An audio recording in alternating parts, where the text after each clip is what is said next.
तो अभिक्रिया के वेग स्थिरांक का मात्रक, जिसमें हम लोग पहला है शून्य कोटि की अभिक्रिया का के लिए वेग स्थिरांक का मात्रक।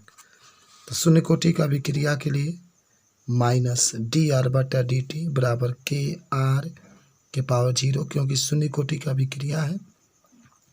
-d और इसका मान 1 होता है, छोड़ देंगे। ये है सांद्रता का जो मात्रक होता है मोल प्रति लीटर इंटू जो समय, इसका मात्रक सेकेंड होता है। तो वेग स्थिरांक का मात्रक मोल प्रति लीटर इंटू सेकेंड हो जाएगा। तो शून्य कोटि का अभिक्रिया के लिए जो वेग स्थिरांक का मात्रक होगा मोल प्रति लीटर गुणे सेकेंड हो जाएगा। उसके बाद से आगे जब हम लोग बढ़ेंगे तो प्रथम कोटि के अभिक्रिया के लिए वेग स्थिरांक का मात्रक, वेग स्थिरांक जहाँ भी आएगा के हम लोग समझते हैं। तो वेग स्थिरांक के लिए देखिए यहाँ से जो मात्रक निकल करके आएगा वो आएगा माइनस dr/dt बराबर kr⁴ माइनस dr/dt गुणे r नीचे आ जाएगा। इसका मात्रक मोल प्रति लीटर, समय का मात्रक सेकेंड, फिर इस सांद्रता r का मात्रक मोल प्रति लीटर। तो लीटर से लीटर कैंसिल, मोल से मोल, तो 1/सेकेंड या इसी को हम लोग प्रति सेकेंड कह सकते हैं। तो प्रथम कोटि का अभिक्रिया का जो वेग स्थिरांक का मात्रक आएगा वो प्रति सेकेंड आएगा। उसके बाद से एक और होता है कि द्वितीय जो कोटि होती है, द्वितीय कोटि के अभिक्रिया के लिए वेग स्थिरांक का मात्रक, तो इसको भी आप मात्रक बता सकते हैं -dr/dt बराबर kr⁴। उसके बाद से -dr/dt r⁴ k हो जाएगा। इसका मात्रक मोल प्रति लीटर इंटू सेकेंड, और r का जो है मोल का स्क्वायर लीटर का स्क्वायर। तो आप थोड़ा समझेंगे, सेकेंड नहीं कटा है, ये स्क्वायर से लीटर कट गया और स्क्वायर से मोल कट गया, तो लीटर सबसे ऊपर चला गया, तो लीटर प्रति मोल इंटू सेकेंड।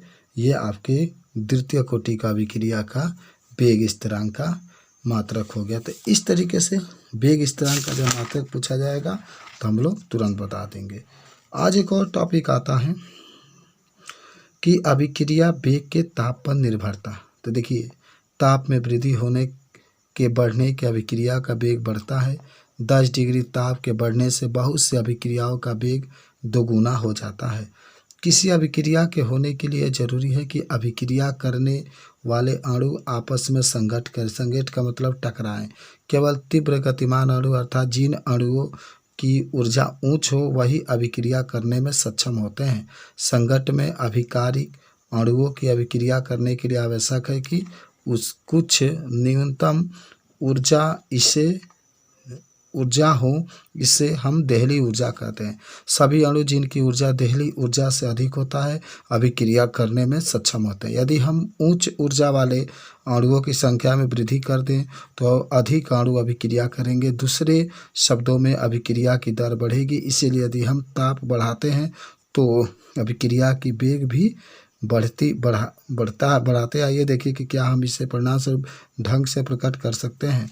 देखिए, चित्र में दिखाया गया है, कह रहा है कि चित्र में एक अभिक्रिया के दौरान ऊर्जा परिवर्तन को दर्शाया गया है। क्षैतिज अक्ष अभिक्रिया को प्रगति को दर्शाता है और यह संकेत करता है कि अभिकारक अणुओं ए तथा बी के पास काफ़ी ऊर्जा होनी चाहिए। यह सक्रिय ऊर्जा कहलाती है और स्थितिज ऊर्जा हिल पर चढ़ने के लिए सक्रिय संकुल बनाती है।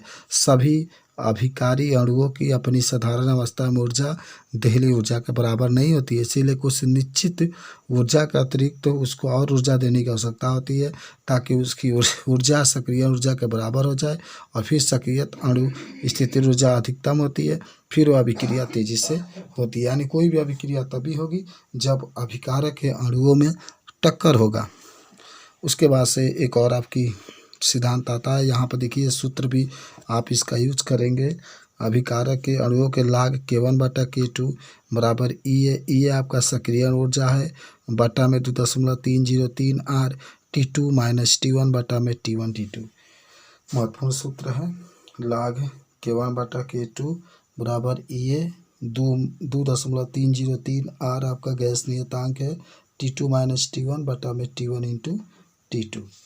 उसके बाद से एक चीज़ देखने को मिलता है जिसका नाम होता है रासायनिक अभिक्रिया का संघट सिद्धांत। संघट का मतलब होता है टकराने सिद्धांत का गैस अवस्था में होने वाले अभिक्रियाओं का वेगों का वर्णन करने के लिए प्रयुक्त किया जाता है। यह मुख्यतः गैसों की गणित आणविक सिद्धांत पर आधारित है। इस सिद्धांत के अनुसार एक अभिक्रिया तभी होती है जब अभिकर्मक अणु एक दूसरे से टकराते हैं। इसीलिए अभिक्रिया का वेग टकराने की आवृत्ति पर निर्भर करता है। यानी अभिक्रिया के संघट सिद्धांत में हम पहला ये कह सकते हैं कि अभिक्रिया तभी प्रारंभ होती है या अभिक्रिया तभी होती है जब अभिकारक के अणु आपस में टकराते हैं। दूसरा कह सकते हैं सभी आणविक संगठन के रासायनिक अभिक्रिया में भाग नहीं लेते हैं, केवल प्रभावित संगठन ही रासायनिक अभिक्रिया में भाग लेते हैं। अभिकारक संगठन में वही होते हैं जिनका आणविक टकराने की संयुक्त गतिज ऊर्जा अधिक होती है। यानी जो जब टक्कर होता है तो टक्कर में सभी अणु रासायनिक अभिक्रिया में भाग नहीं लेते हैं, कुछ ही अणु ही रासायनिक अभिक्रिया में भाग लेते हैं। और तीसरा हम लोग कह सकते हैं कि अभिक्रिया के लिए केवल संगठन ही ऊर्जीय प्रभावित नहीं होता, टकराने वाले अणुओं का दिक् विन्यास भी ऐसा होना चाहिए कि नए आबंधों को बनने में प्रोत्साहन दे। HI के विघटन की अभिक्रिया पर विचार कर सकते हैं। तो इस तरीके से हम लोग कहें तो इसको बता सकते हैं कि कोई भी अभिक्रिया तभी होती है जब उसके जो अभिकारक के अणु होते हैं आपस में टकराते हैं। जब अभिकारक के अणु आपस में टकराते हैं तो अभिक्रिया प्रारंभ होती है। उसके बाद से हम लोग इसी में देखते हैं पाठ्यनिहित प्रश्न। तो देखिए लिखा गया है कि पाठ्यनिहित प्रश्न का पहला प्रश्न है R और रिएक्शन का P अभिकारक के लिए अभिकारक की सांद्रता 0.03 मोलरता से 25 मिनट में परिवर्तित होकर 0.02 हो जाती है तो औसत वेग की गणना सेकेंड तथा मिनट दोनों में बताइए। तो देखिए औसत वेग होता है डेल्टा R बटा डेल्टा T। तो आप पहले 0.02 में से 0.03 घटाएंगे तो -0.01 बटा 25 से भाग इसमें देंगे तो आपका 4 × 10⁻⁻⁴ मीटर पर मिनट आ जाएगा। औसत वेग इसको आपको 2 मिनट में भी लाना है तो 4.04 × 10⁻⁻⁻ सेकेंड में भी लाना है, 60 से भाग दे देंगे तो मीटर पर सेकेंड में ये आपका आंसर आ जाएगा। तो बहुत सिंपल है। पहला बात है कि औसत वेग जब भी कहेगा तो आप अभिकारक की सांद्रता और उत्पाद की सांद्रता से निकाल सकते हैं। इसके बाद से क्वेश्चन नंबर 2 इसमें कह रहा है 2 नंबर जो क्वेश्चन है ये कह रहा है कि यहाँ पर दिया गया द्वितीय उत्पाद अभिकारक में A की सांद्रता 10 मिनट में 0.5 मोल प्रति लीटर से घट करके 0.4 मोल प्रति लीटर रह जाती है। तो इस समय अंतराल के लिए अभिक्रिया वेग की गणना कीजिए। तो A की सांद्रता में कमी देखिए जब इसके आगे 2 है तो आप यहाँ पर -1/2 डेल्टा A बटा डेल्टा T -1/2 और जो इसका मान है दिया गया है 0.4 - 0.5 बटा में 10 तो आप इसको घटाएंगे तो 0.1 आएगा और माइनस है ये भी माइनस में आएगा, प्लस हो जाएगा 0.1 बटा में 20 भाग देंगे तो 0.005 मोल प्रति लीटर प्रति मिनट आपका हो जाएगा। बहुत साधारण क्वेश्चन है सब। क्वेश्चन नंबर 3 के पास हम लोग चलते हैं। 3 नंबर क्वेश्चन कहता है कि एक अभिक्रिया A + B क्रिया करके उत्पाद के लिए वेग नियम R बराबर K A के पावर 1/2 B के पावर 2 से दिया गया है तो अभिक्रिया की कोटि क्या होगी। तो बहुत ही सिंपल अभिक्रिया की कोटि जो घात आप देख रहे हैं 1/2 + 2 इसको जोड़ेंगे तो आप देखिए जोड़ेंगे तो आपका 2.4 यानी 5/2 2.5 हो जाएगा। तो अभिक्रिया की कोटि 2.5 हो जाएगा। उसके बाद से क्वेश्चन नंबर नेक्स्ट आते हैं हम लोग। क्वेश्चन नंबर जो दिखा रहा है 4 की अणु x का y में रूपांतरण द्वितीय कोटि की बलगतकी का अनुरूप होता है। यदि x की सांद्रता 3 गुनी कर दी जाए तो y के निर्माण के लिए वेग का मान कितना होगा। आप जानते होंगे कि जब द्वितीय कोटि एक आता है तो अभिक्रिया का वेग के x के पावर 2 इंगा लिख देंगे और इसको समीकरण नंबर 1 मान लेंगे। अब x के पावर 1 बराबर 3x क्योंकि अब 3 गुना कह रहा है तो अब नया जो वेग होगा के 3x के पावर 2, तो k यहाँ पर 9x स्क्वायर हो जाएगा और kx के स्क्वायर की जगह पर आप 1 लिख देंगे। तो अब जो अभिक्रिया का वेग होगा 9 गुना हो जाएगा, क्योंकि 9 आपका आ चुका है, यहाँ पर बता सकते हैं। उसके बाद से क्वेश्चन नंबर 5 आपका है, और 5 नंबर ये क्वेश्चन कहता है कि एक प्रथम कोटि का अभिक्रिया का वेग स्थिरांक 1.15 गुना 10 के पावर -3 प्रति सेकेंड है।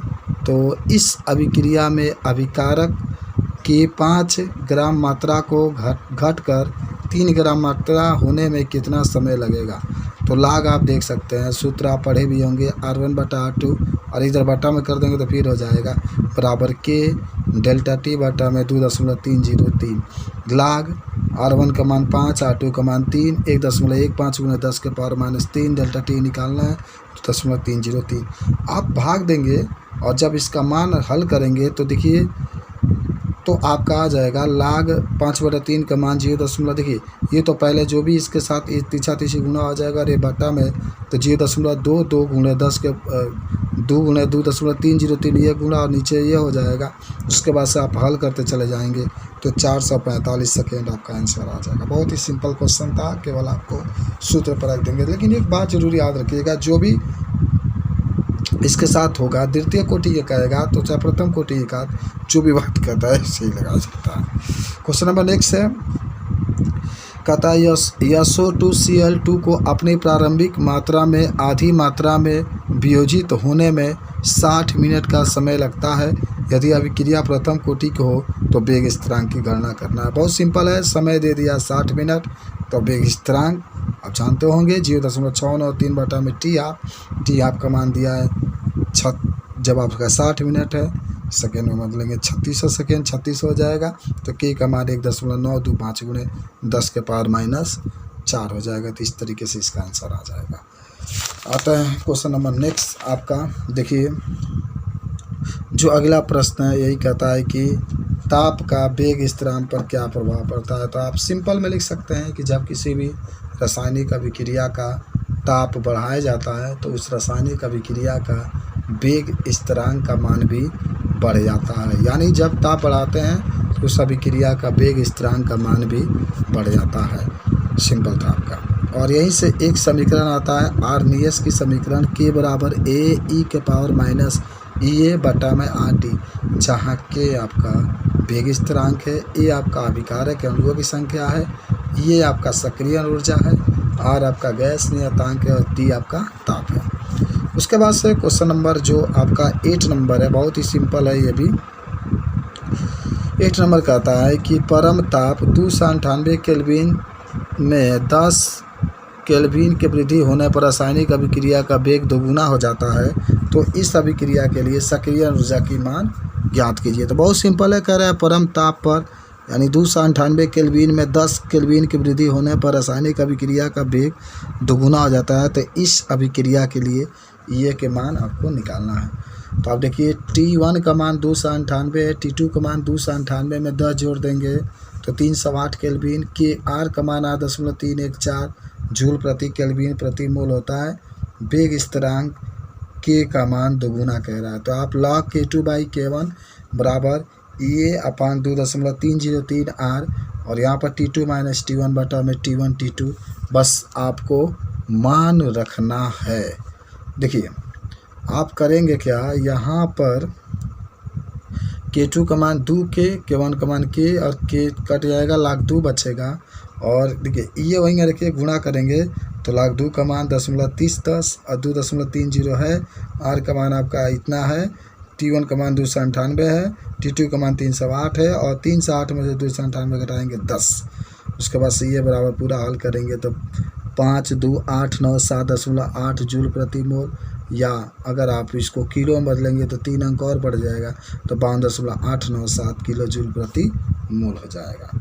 उसके बाद से नेक्स्ट क्वेश्चन आते हैं, क्वेश्चन नंबर 9 के पास हम लोग चलते हैं। 9 नंबर क्वेश्चन कहता है कि 581 केल्विन ताप पर अभिक्रिया 2H, देखिए आपका 2 है तो ये आपके कह सकते हैं कि द्वितीय आणविक वाला अभिक्रिया है। हाइड्रोजन और आयोडीन के लिए संकीर्ण ऊर्जा का मान 209.5 किलो जूल प्रति मोल है। तो अणुओं के उस अंश की गणना कीजिए जिसकी ऊर्जा सक्रिय ऊर्जा के बराबर अथवा इससे अधिक होगी। तो RNA के समीकरण पढ़ेंगे एक्स बराबर ए E minus E R T, लाग लेंगे x का मान तो पूरा हट जाएगा, केवल ई ए बटा 2.303 आर टी हो जाएगा। लागे x बराबर जो ई ए का मान दिया उसको रख देंगे 2.30 आर का मान और 0.314 और टी का मान 581, तो लाग x पूरा हल करेंगे इतना इधर जाएगा तो एंटी लॉग में देखेंगे तो x का मान जो आएगा 1.47 गुना 10 के पावर माइनस 19 आपका आंसर आ जाएगा। तो इस तरीके से आप इसको बता सकते हैं।